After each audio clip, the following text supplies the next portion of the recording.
Susan and I were talking before the show about the Irish heritage of New Orleans. Some of the first shiploads of Irish Catholics who started coming over here in the 1800s.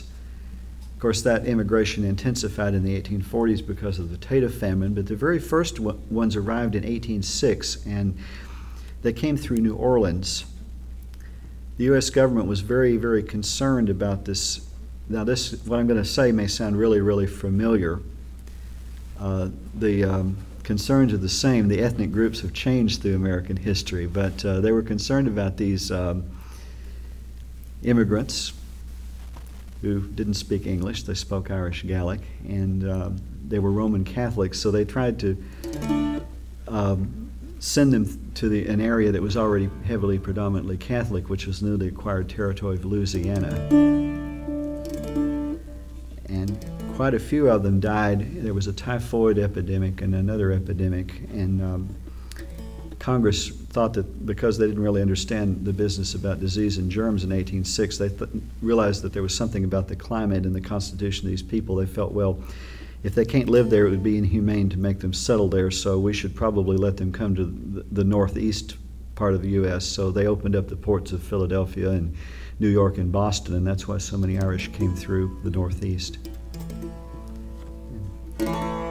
This is called the Lakes of Ponchartrain, and this is a ballad which is sung widely in Ireland. There's a story which goes along with it that this is actually about a young Irish man who came over to fight for the Confederacy in the American Civil War. And in the spring of 1865, as you know, the war west of the Appalachians was essentially over with the Confederate defeat at Nashville in December of 1864. There were still armies and soldiers, but very, very little fighting occurring at that time. So this man has deserted, and he's trying to find his way back to Ireland by going down the Mississippi,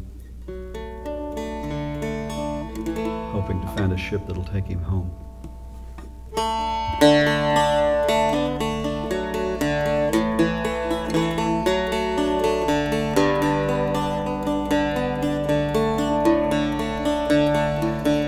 Oh, it being one fine March morning, I bid New Orleans adieu.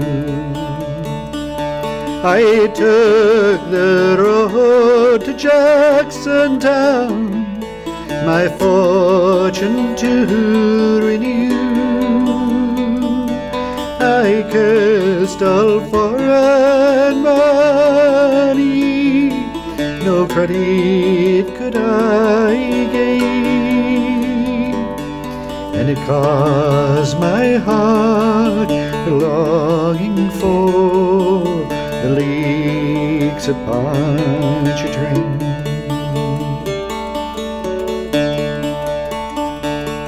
Oh, I climbed on board of a railroad car beneath the morning sun. I rode the rods till evening laid me down again. All strangers there, no friend to me, till a darker toward me came, and I fell in love with a Creole girl on the lakes of Ponchartrain.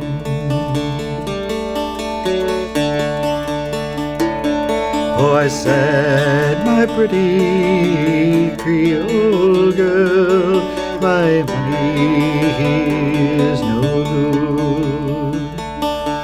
If it weren't for the alligators, I'd sleep out in the woods. Oh, you're welcome here, kind stranger. Oh, our house is very plain, and we never turn a stranger out on the lakes of Ponchartrain.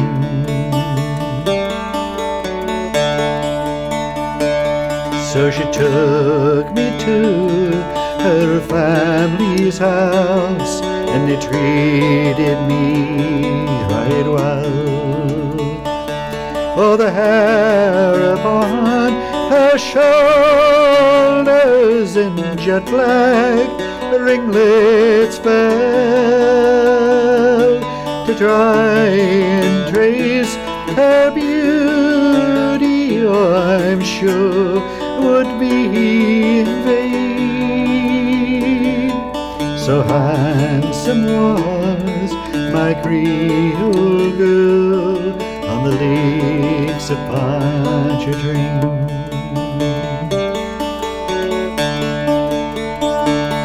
So I asked her, would she marry me? Oh, she said that ne'er could be, for she did have a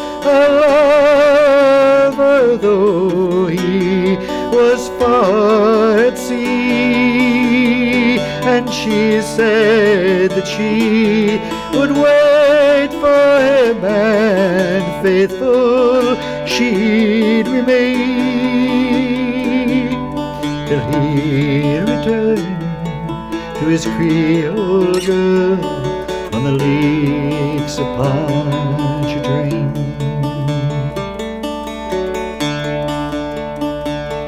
So it's fare thee well, my Creole girl, I ne'er shall see no more.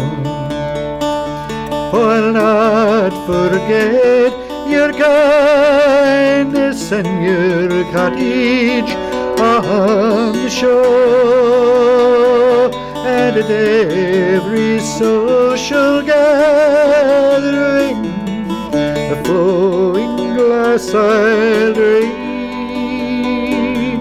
and I'll drink the health to the Creole girl on the lakes of Ponchartrain.